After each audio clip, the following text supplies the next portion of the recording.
The U.S. Arab Radio Network is the largest Arab and Muslim radio network in America, broadcasting throughout the Midwest region Monday through Friday on WNZK AM 690. U.S. Arab Radio features Arabic and English language programming on every topic, from health, food, and culture to government, politics, and legal issues. Listen live to U.S. Arab Radio in Michigan, Toledo, Ohio, and Windsor, Canada on WNZK AM 690. And in Washington, D.C., Maryland, and Virginia on WDMV 700 AM. You can also follow us on Facebook, Instagram, X, and TikTok. So join us every day on the U.S. Arab Radio Network and check out our website at www.arabradio.us.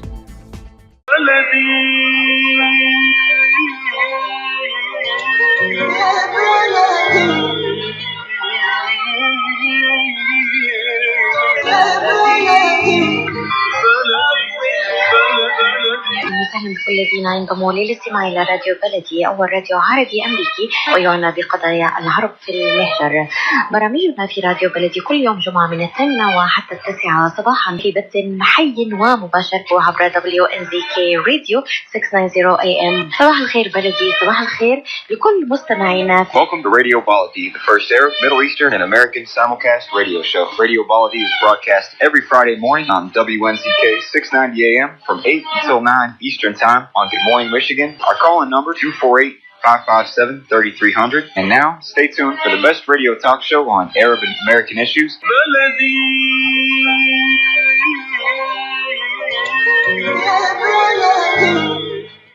This is Season 5, Episode 14 of Two Guys on Politics, broadcast on the U.S. Arab Radio Network on WNZK AM 690 Radio, as well as on YouTube at twoguysonpolitics.com. I'm Ray Hanania, and we'll meet our co-host, former Congressman Bill Lipinski from the southwest side of Chicago in Illinois. In today's podcast, Bill and I are going to talk about what's everybody talking about this week? Another assassination attempt. Was it against Trump? Was it against his administration? Maybe it was the news media. We don't know for sure, but they finally did identify the suspect. We're going to talk about Kash Patel. Is he reliable as the director of the FBI? Certain media say no, and he filed a massive lawsuit, libel suit, defamation suit against the Atlantic based on some stories they wrote questioning his reliability and other issues he has.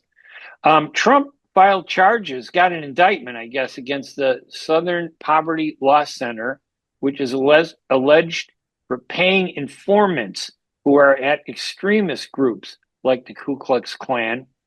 Then we'll do a little update on the war in Iran, what's happening with the ceasefire. Is there a ceasefire? I don't know. This word ceasefire doesn't seem to have much meaning anymore. And then finally, if we have time, hopefully we will talk about Somali fraud in Minnesota and the role of U.S. Representative Ilhan Omar, her failure to do something about it. All right, we're going to take a break. When we come back, we'll talk about these and other topics possibly. When the aroma of Mahmoud Saleh Basmati fills the air, you know it's going to be a good meal. Extra long pearly white grains that cook up fluffy, separate, and light. Never heavy, never sticky, just pure, fragrant perfection. It's the rice that feels as good as it tastes. Gentle on the stomach and full of energy. Elevate your everyday. Ask for Mahmoud Basmati at your supermarket and taste the difference. Do you receive SNAP food assistance?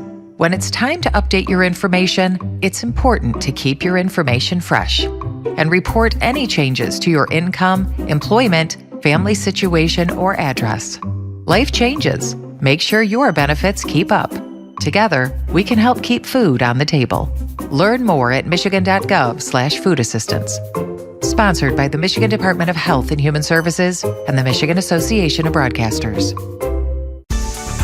Life for Relief and Development has now been rated as one of the best charities for humanitarian aid. Life's humanitarian projects span the globe, and Life is celebrating its 30th anniversary of providing essential life-saving aid to people and communities in 36 countries, regardless of race, color, religion, or cultural background. Where there is life, there is hope. And when disaster occurs here or around the world, including being one of the first responders to the Turkey-Syria earthquake crisis, Life for Relief and Development rushes in to provide food, medical aid, and shelter to those in need. We are looking to help the earthquake victims, and we take 0% overhead on emergency donations. So please help improve these efforts. Learn more about our involvement to help the helpless and bring hope where it's needed most, and make your tax-deductible donation to Life for Relief and Development now at lifeusa.org or call 248-424-7493. That's 248-424-7493.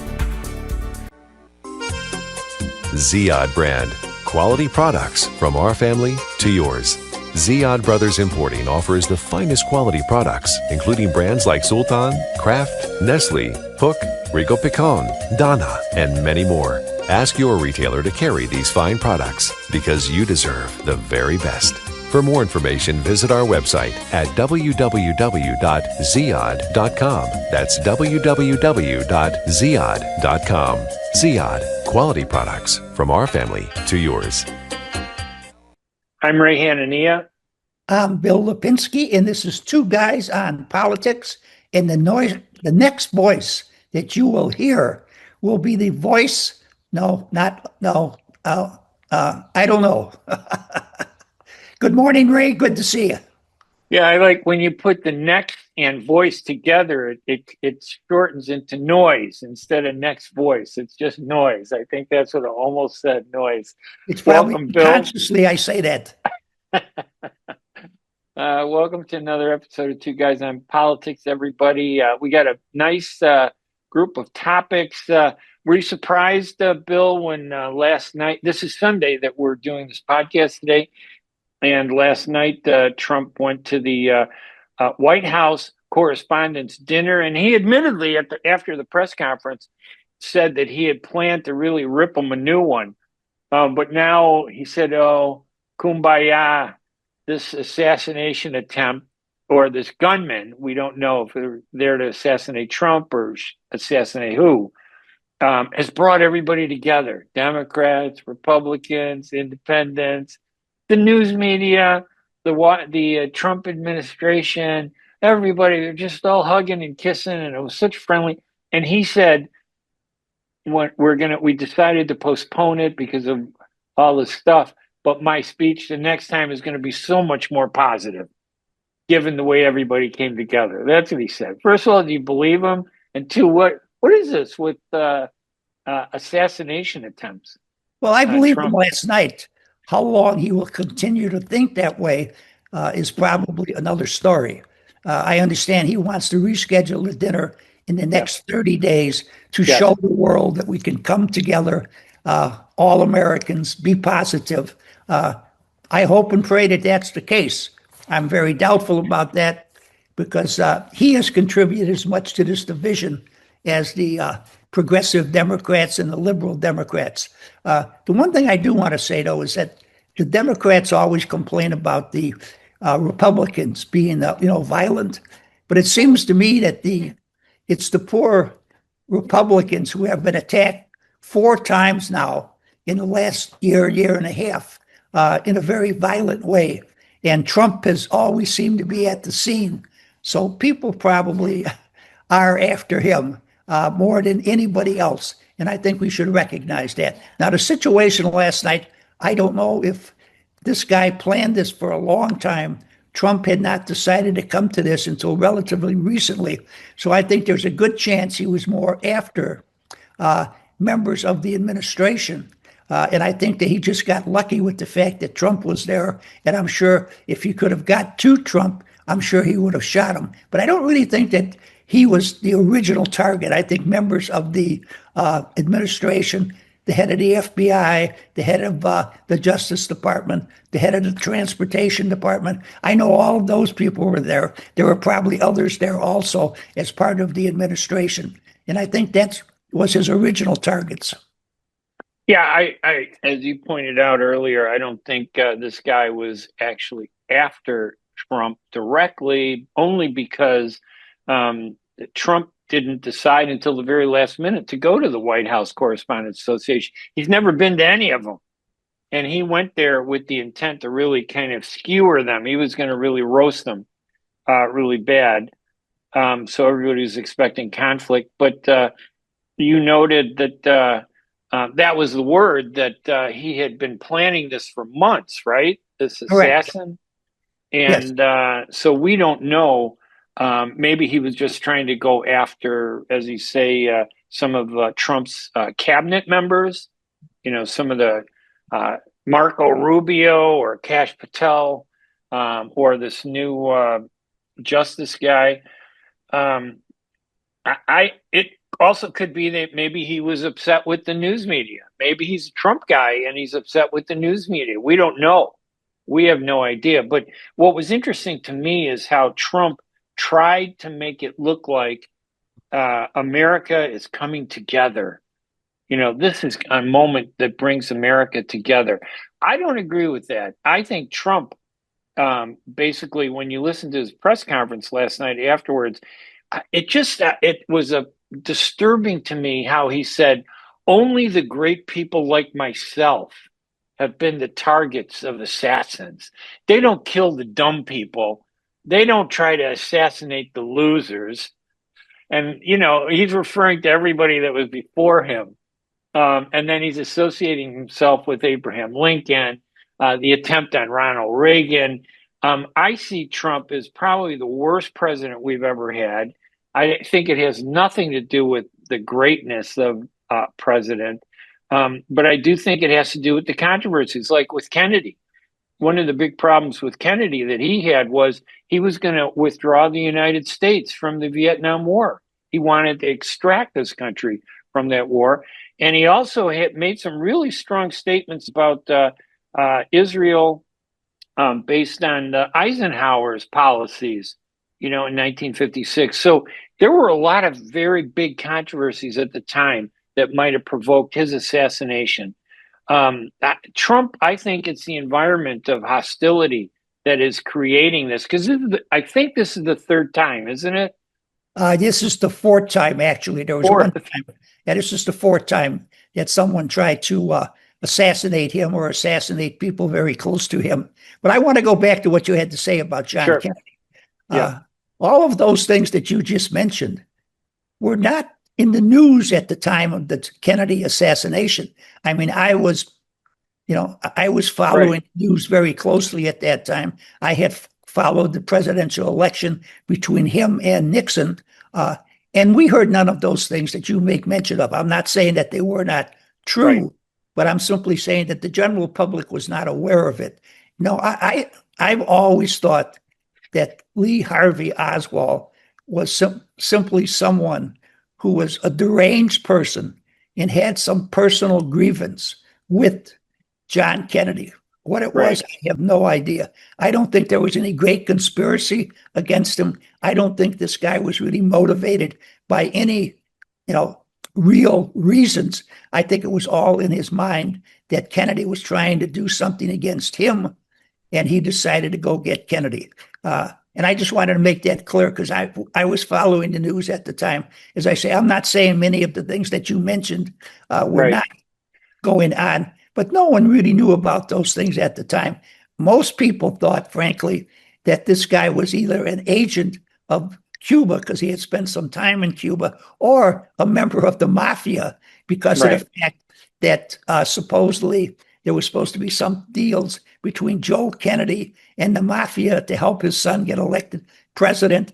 And what did Kennedy do? He appointed his brother Robert to go after the mafia almost as soon as he got into office. So even back then, there were stories that, you could believe what you wanted to believe based upon your political preference.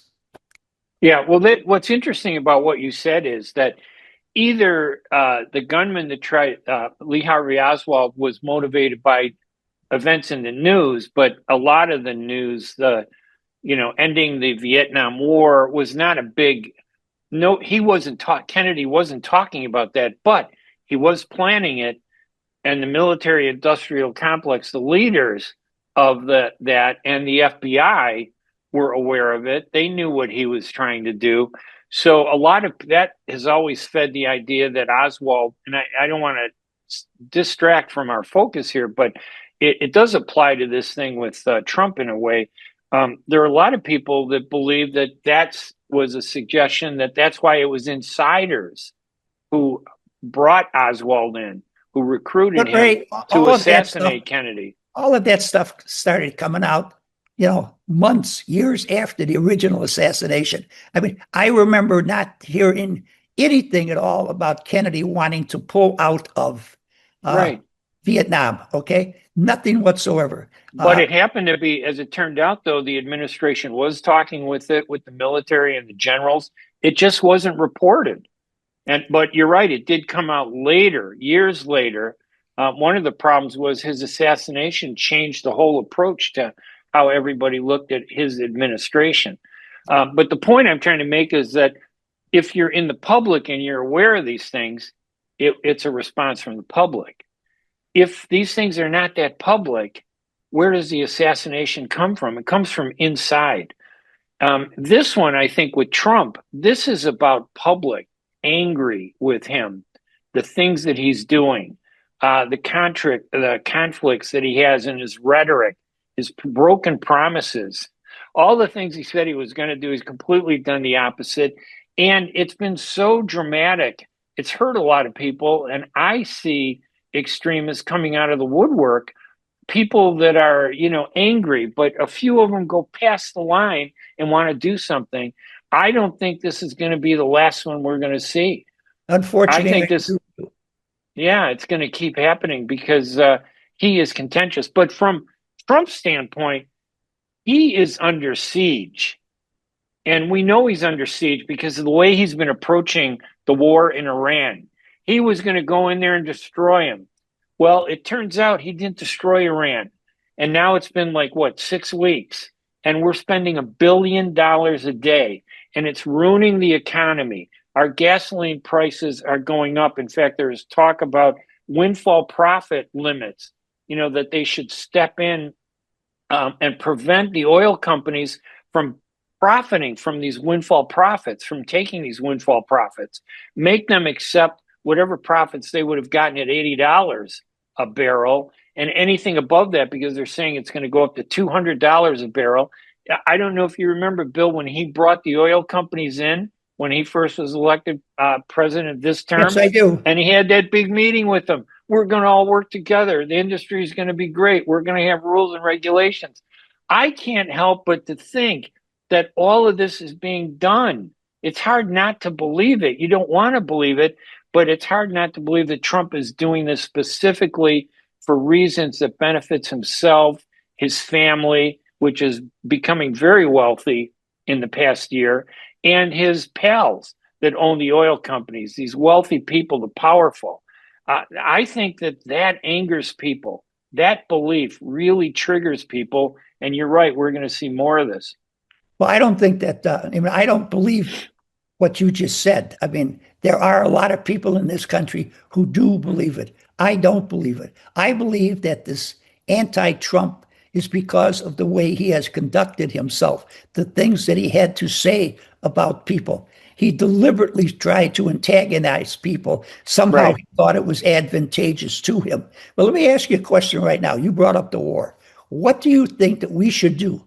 What should the United States of America do about the situation we find ourselves in Iran at the present time? Withdraw. Go back to the negotiating table the way and negotiate an agreement that we had. We had one. I think it is an outright lie that Iran was developing a nuclear bomb. I believe that's an easy to believe claim. That's an assertion that's made by people, other countries that are fighting with Iran. I think even Trump, you go to the White House website and it says Israel needed us to fight this war, so we engaged in the war. This war wasn't fought because it was to protect Americans. This war was being fought to do other things and change the dynamics. And in the beginning, I think Trump thought, yeah, we'll take them out. We can just blow them up. We can destroy them. They'll come begging us. But even the Iranian Americans, we talked about this last time, are concerned about what he's doing. I think we need to step back. War is not a solution to conflict, political conflict. What do you mean step back? I think we should step back. I think that we should continue to engage in negotiations, legitimate negotiations. You don't sit and you and I don't say, Bill, we have a disagreement. I want to talk with you. Let's negotiate. And while we're negotiating, I bomb your house. What are you going to do? You're going to step back and say, I'm not negotiating with you. You're a liar. That's what's happening with Iran. I don't think we're getting the full story. I think Trump is trying to manipulate this he's on TV and his reality show, The Apprentice, where he's trying to make things up. I don't trust Trump. I don't believe Trump. I think that what he's doing is causing us great distress and undermining the economy. And I think everyday Americans are being hurt more and more. And I'm upset with him saying, oh, it's not so bad. We have the best economy we've ever had. This guy's delusional. He is a threat to our country, in my opinion. I really do believe that. Okay. I disagree with you. Many of the things that you say are correct, but I disagree with you. But you want to withdraw from the situation. Okay. Do we pull out of the blockade? Yes. I think we go back to opening the Strait of Hormuz. We pull out of the blockade. What do the Iranians do about opening up the straits for free and fair passage of whatever ship wants to go through there? What they were always doing for the past 2 years, ships were going through there without any problem. From even Israeli ships were going through the Straits of Hormuz. The only time it became a problem is when Trump stepped in and when Israel stepped in. They wanted to take out the leaders. As you mentioned in the last show, they were aware of this meeting, and the Israelis said to Trump, this would be a great opportunity to take them all out and end this. It didn't end anything. Why did Israel and the United States want to take out the leadership? From what I have read and heard, it's because they felt that Iran was building an atomic bomb. And that's Israel's claim. That's Israel's that's assertion. The United States the claim government. Also. We embraced it.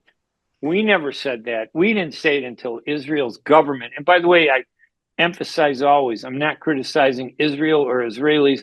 I am criticizing Netanyahu's government. He hates Iran. He's under indictment. He's been delaying his court prosecution because of this conflict that started now. It's delayed 5 years. It was going to come to a halt. They were going to bring charges back. They were going to restart that. And then suddenly we have this war in Iran that is never ending. And then we have the war in Lebanon. My opinion is he convinced Trump to join that. And that's where the problem is. If Israel wants to go fight the Iranians, they've been doing it for years. They've attacked, they've bombed. They didn't need us, but I think he believed that he could get Trump to go in there and completely destroy the country. And Trump almost did that, but realized that the cost to do that is too great for the American people. Well, I think that the President Biden, Obama, going all the way back to George Bush the first, believed that the Iranians were trying to develop an atomic bomb. It wasn't Trump administration that attacked them alone. There were other attacks by other administrations. So I disagree with the fact that the Israelis convinced Trump, that they were going to build an atomic bomb. Yeah. I think the United States on their own believed that they were trying to build an atomic weapon. Okay, so they could blackmail, intimidate the Gulf Coast states that are at least neutral. Now they're with us. They won't be with us if we pull out of there, because they'll once again be at the, They weren't with us in the beginning. The only reason they were with us was that Iran lost its leadership and started firing rockets that ended up landing in the Gulf states, and they got upset. There are Well, yeah, allies. because they got dragged into it, but they were never with us from the beginning to start this war. Saudi Arabia and a lot of those Gulf countries were negotiating with the Iranians to bring down the conflict. I think Israel's government didn't want that.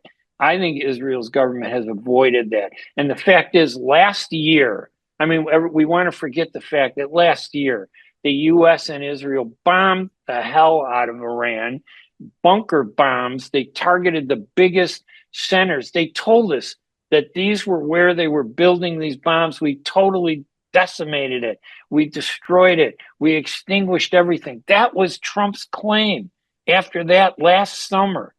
And now, within 6 months, they're within weeks of building a nuclear bomb after losing all their. This is baloney and lies. There were other locations that we didn't know about. That's why we could say we obliterated everything that we knew about it. Trump, as usual, talks about things that are a little bit over the top, which doesn't help the overall situation. But I disagree with you in regards to the situation where we're at. I believe that they wanted to build an atomic bomb. They wanted to be able to intimidate people around them. They probably even wanted to try to intimidate us, which would have been ridiculous if we had a president that was smart and would stand up to them. Now, but the word probably is not the basis for a war, is it, Bill? Come on. They were probably going to do that. That's the problem that I have with all of this. Have they not threatened other countries? Over 47 years, they have. Countries that have threatened them. To America. Death to America. Yeah. Yeah, and why would they say death to America? Because we were the ones that supported the Shah for 40 years, who massacred more than 1 million Iranians. By the same token, we protected them. But then we withdrew our support of the Shah. After he died. After he died. That's not true, Ray. Come on now. Well, we brought him out of Iran. He escaped. He left Iran to get medical treatment and came to the United States with our help. And while he was out, they took over the country. It wasn't because we withdrew our support of the Shah and allowed the people of Iran to take over.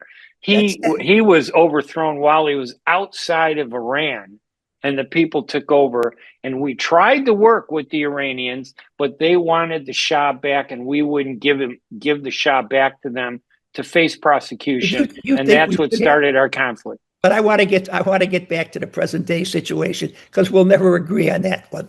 Okay, that's all right. I believe that we should enter into negotiations once again with the Iranians. Okay, I think we should keep the blockade in place, because I think it is hurting them economically very, very much. And I believe actually, if we keep it in place long enough, they will have to give in on a number of different issues. If they don't, I say we resume the military activities there.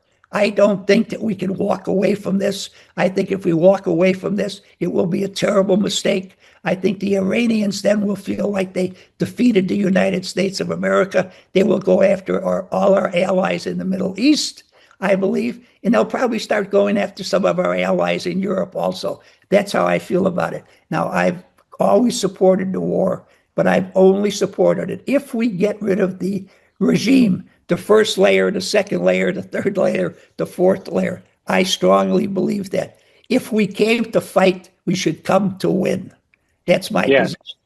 Yeah, I don't think we went in there to win because there was no strategy. We went in there because we just thought we'll bomb the hell out of them back to the Stone Age. I really believe that was Trump's original belief, that we have so many bombs and powerful army. He is not going to put boots on the ground because he knows that if he does that, it'll be even worse for him.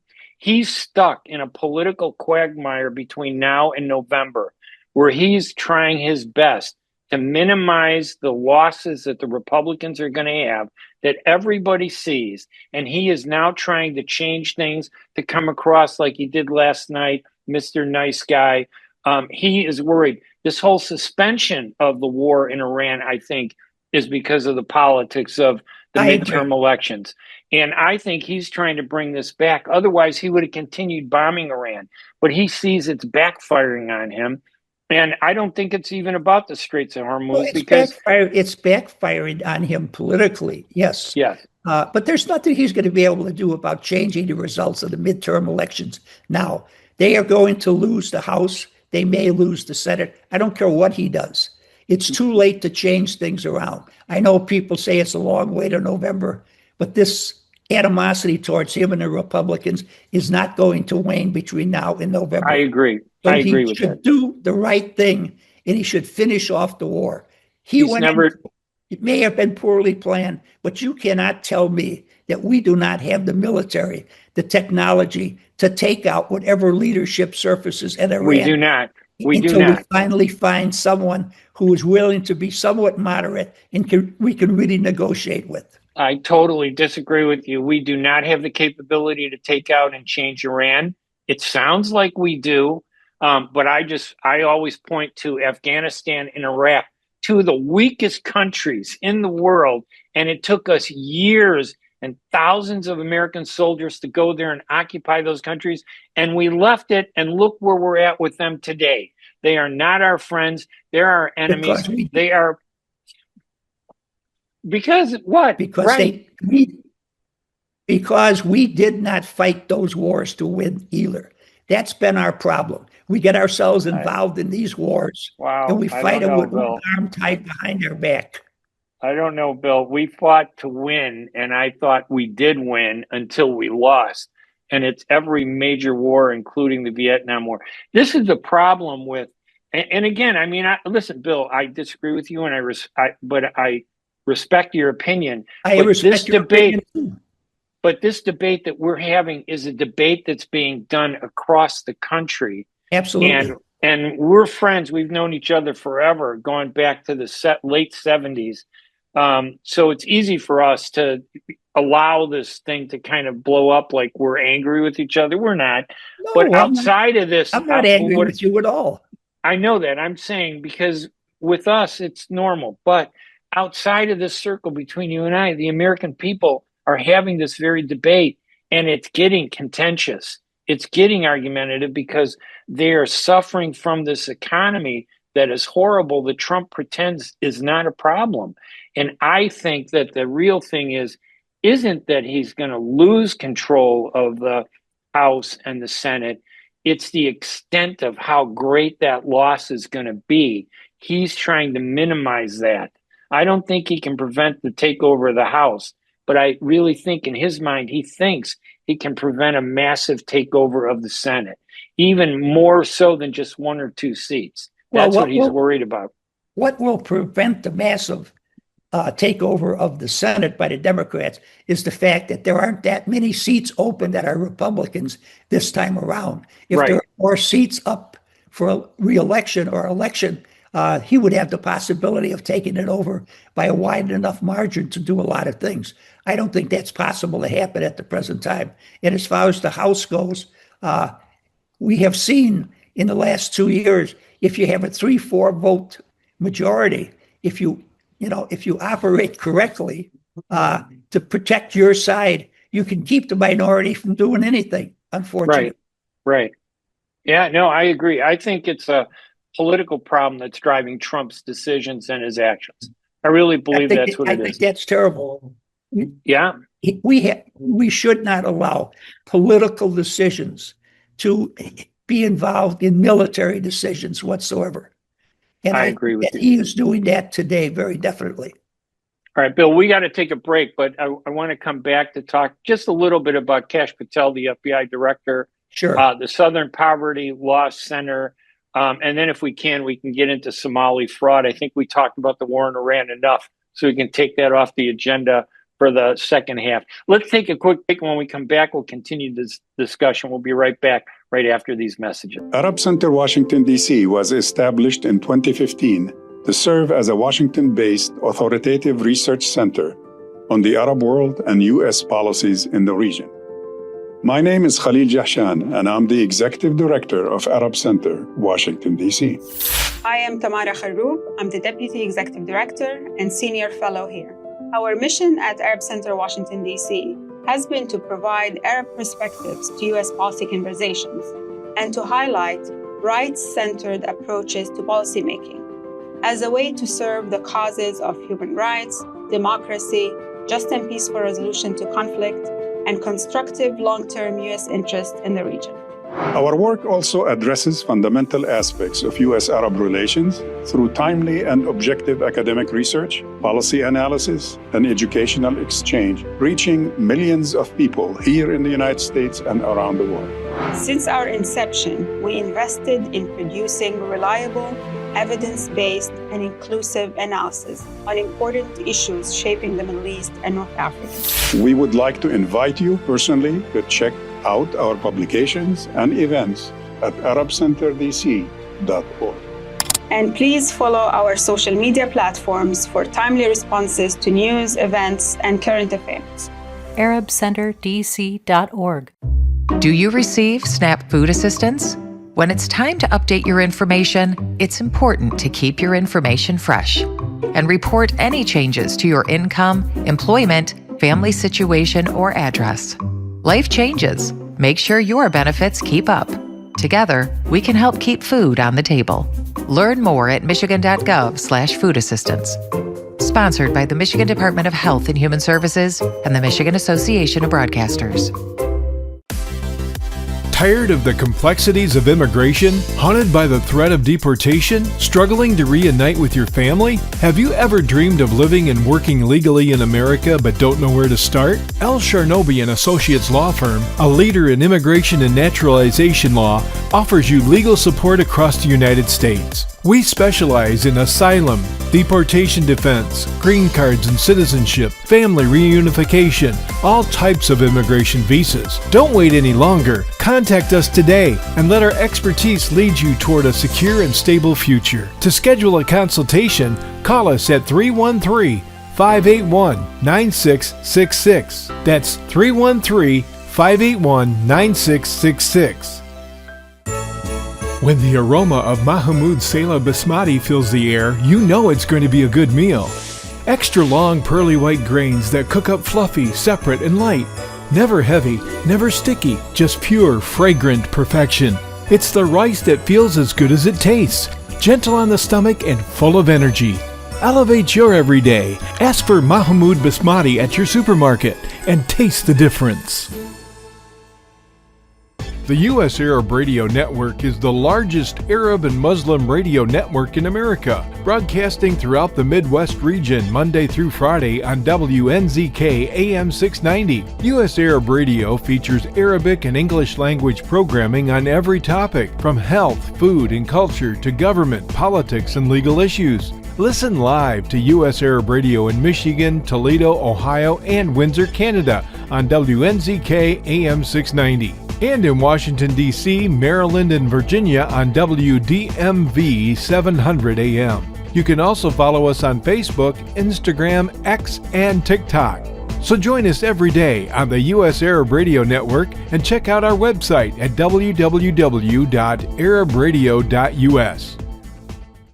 Yeah, Bill, we had a nice discussion in the first segment. The second segment, though, we're going to look just a little bit at the FBI Director Kash Patel.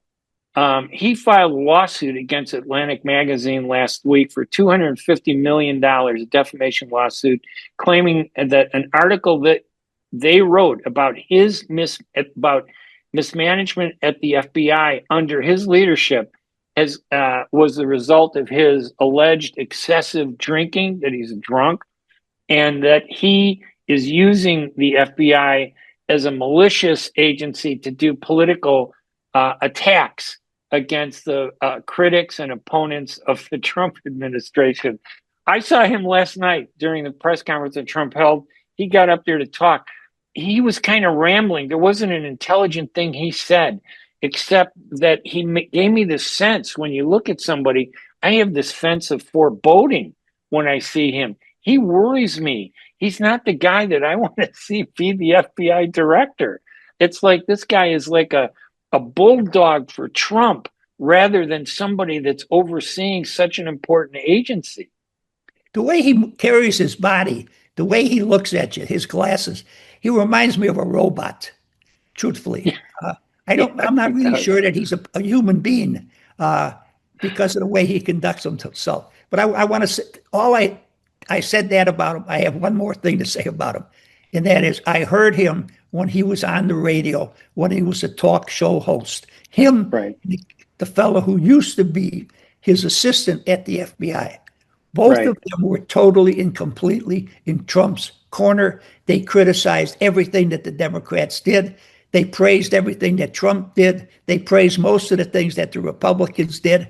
I don't believe either one of them should have ever been placed in the position Right. heading the FBI or being the assistant to the FBI. All right, I think that was Dan Bongino, right? And he was a nut job off the deep end. Also, he was the assistant director of the FBI. Yes, he was, and he was scary.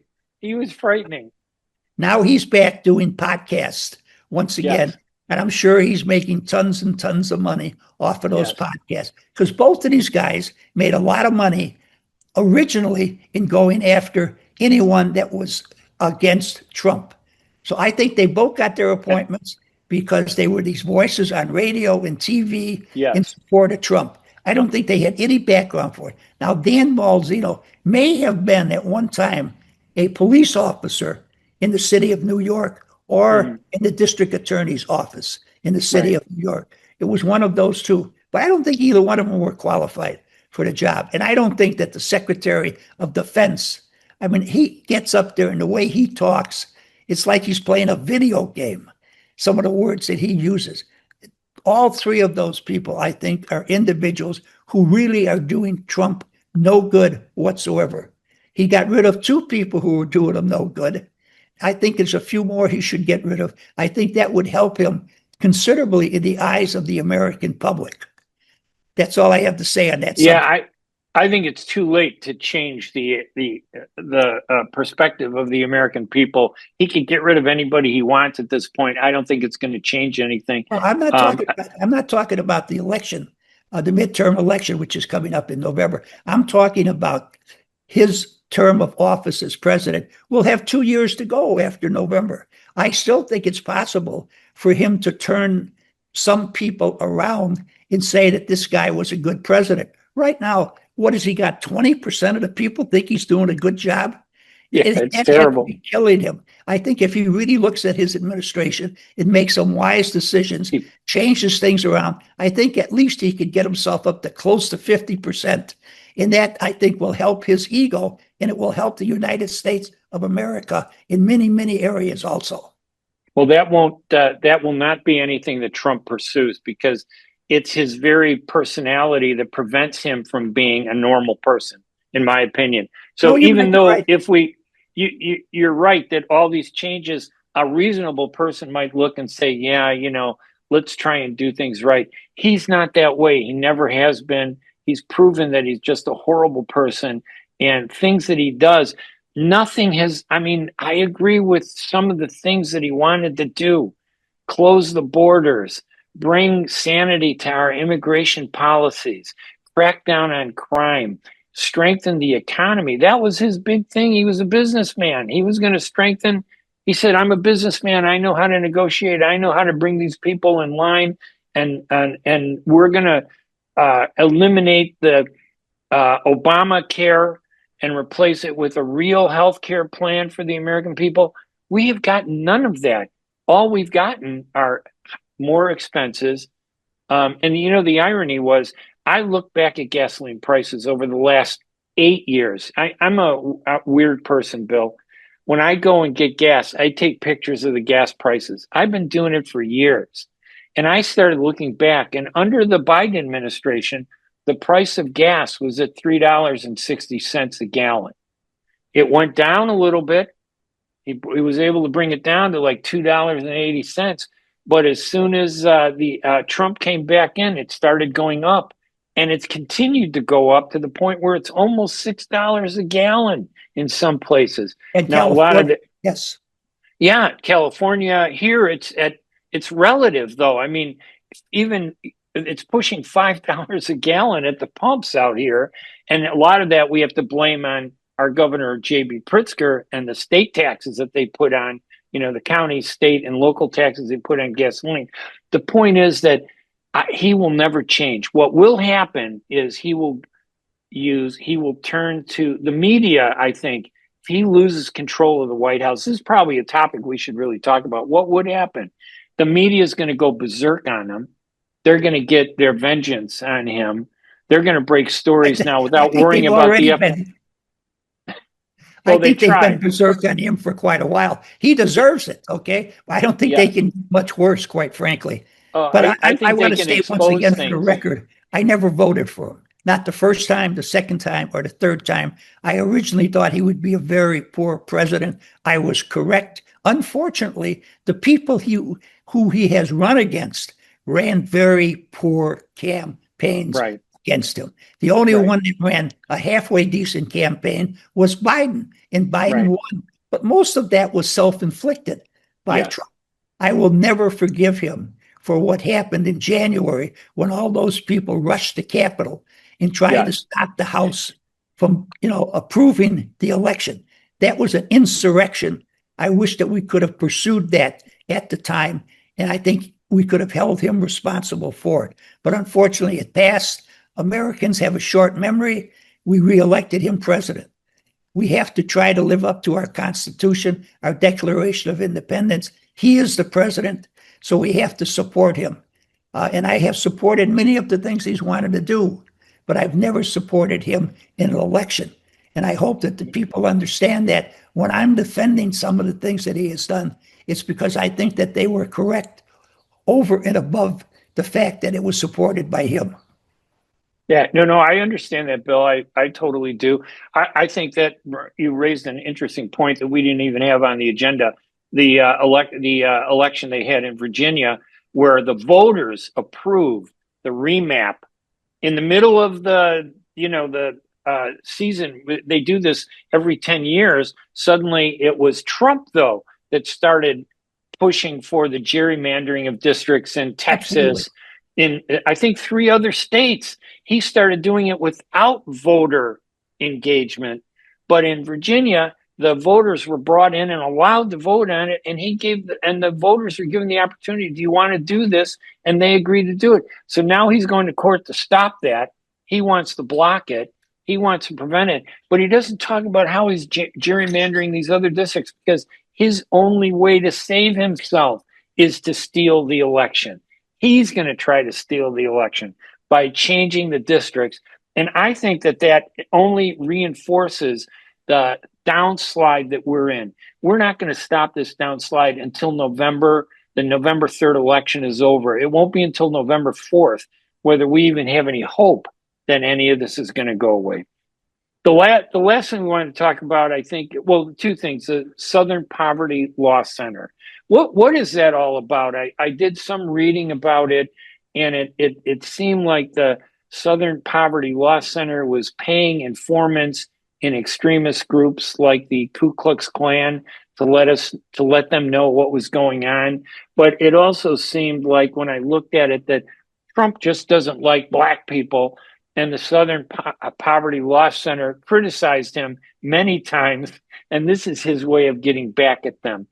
What do you see as the conflict there? Well, there is an indictment by a grand jury saying that they have done many things wrong. One of the things that they have done is they have collected money from people in America, people from around the world.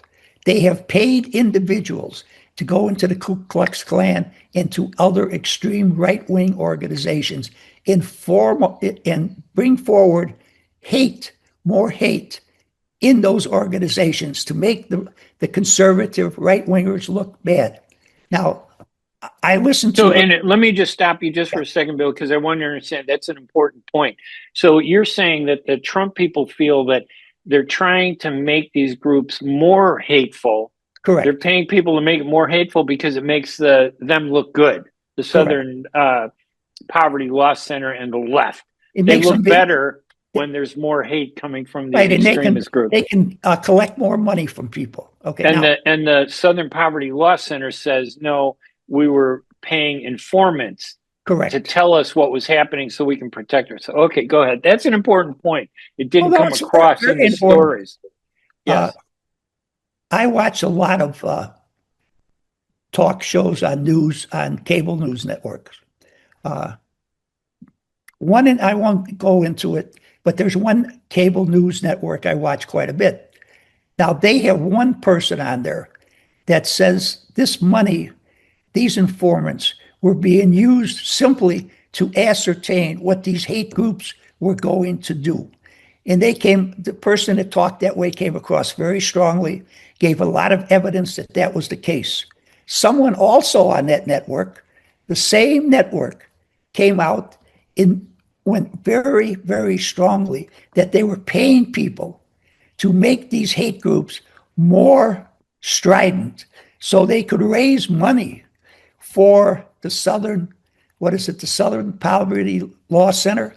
I mean, I could not believe how two people on the same network could have such different opinions about a situation. This is something that should definitely be thoroughly investigated by as many people as possible so we could try to find out exactly what the truth is, because this is what is dividing this country so badly. And I wish people would realize that, it has always been said, if anything were to happen to this country in a negative way, it would be from within. And it just seems to me that we have an awful lot of individuals and groups working on dividing us in order to bring us down. And unfortunately, we have a president who, by the way he talks, is helping that situation.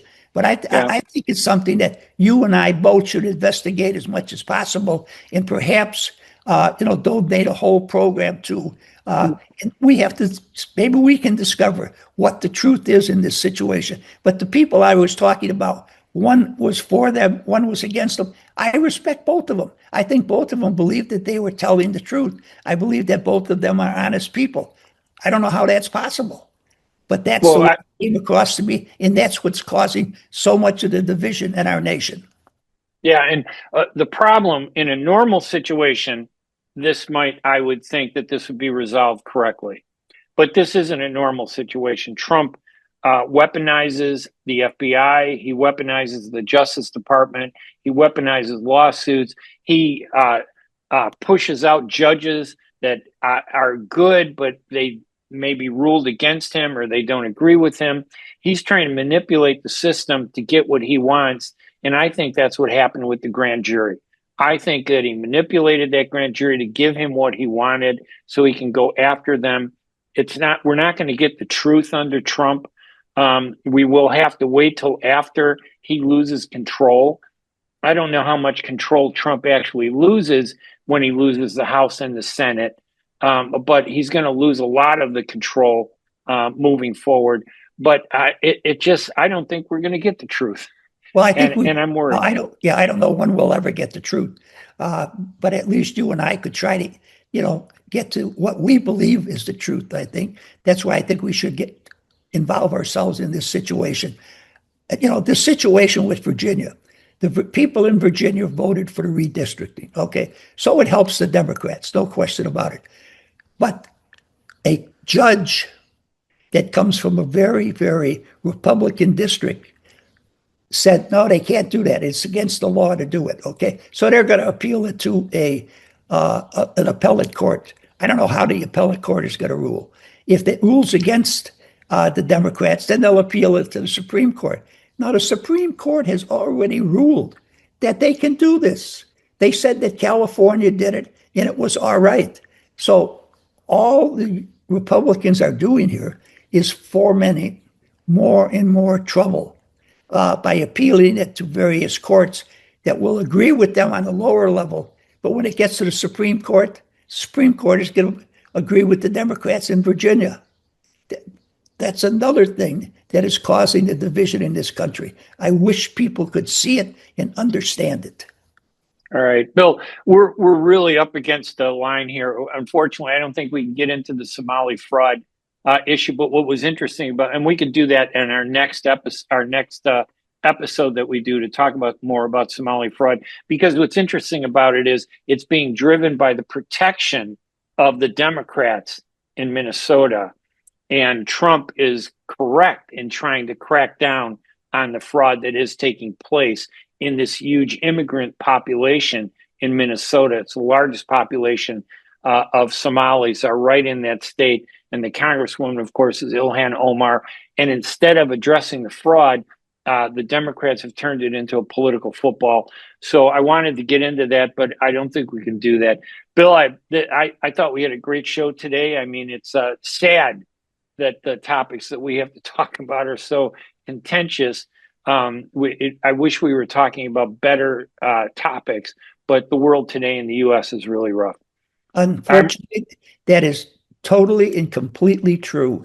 I'd like to get into the Somalis next week's program, but Lord only knows what's going to happen between now and next week. So you can never guarantee what we're going to talk about. I think the program was good today. People have to, think about these issues, and people have to stand up for America. And that's all I'm asking them to do is think about the issues. Don't take somebody's word for it. Investigate it and decide what you think. That's the way America was meant to work. I totally agree with that. All right. I'm Ray Hanania. I'm Bill Lipinski, and this is Two Guys on Politics. We'll talk to you again next week. Have a great week. Thank you, everybody, for joining us. Bye-bye. Do you receive SNAP food assistance? When it's time to update your information, it's important to keep your information fresh and report any changes to your income, employment, family situation, or address. Life changes. Make sure your benefits keep up. Together, we can help keep food on the table.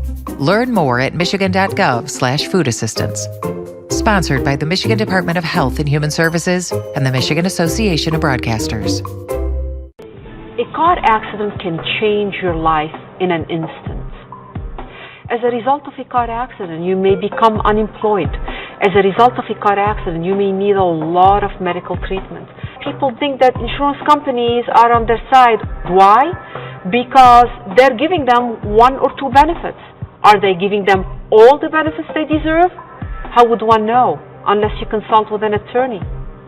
Call the law offices of Jumana Kiruz at 248-557-3645. 248-557-3645. Are you going to start a restaurant or grocery store soon? Do you need floor plans and designs? Call Najee Abood at 734-744-9796. Do you want to buy kitchen and restaurant equipment at discount prices? Call Najee Abood now, 734-744-9796. New Concept Products and Design, the trademark of kitchen equipment. 5% discount on all purchases of $75,000 or more. New Concept Products and Design, new location, 31185 Schoolcraft in Livonia. Learn more at www.newconceptproducts.com. Call Najee Abood, 734-744-9796. Want to stay in the driver's seat of your health? My Mobile Health units remove barriers to getting prevention healthcare services. My Mobile Health brings free or low-cost services to local communities, so you can easily access health screenings, lab tests, vaccines, guidance, and more. We're paving the way to better health. See when and where we're rolling into your community at michigan.gov/mobilehealth. A message from the Michigan Department of Health and Human Services. The U.S. Arab Radio Network is the largest Arab and Muslim radio network in America, broadcasting throughout the Midwest region Monday through Friday on WNZK AM 690. U.S. Arab Radio features Arabic and English language programming on every topic, from health, food, and culture to government, politics, and legal issues. Listen live to U.S. Arab Radio in Michigan, Toledo, Ohio, and Windsor, Canada on WNZK AM 690. And in Washington, D.C., Maryland, and Virginia on WDMV 700 AM. You can also follow us on Facebook, Instagram, X, and TikTok. So join us every day on the U.S. Arab Radio Network and check out our website at www.arabradio.us.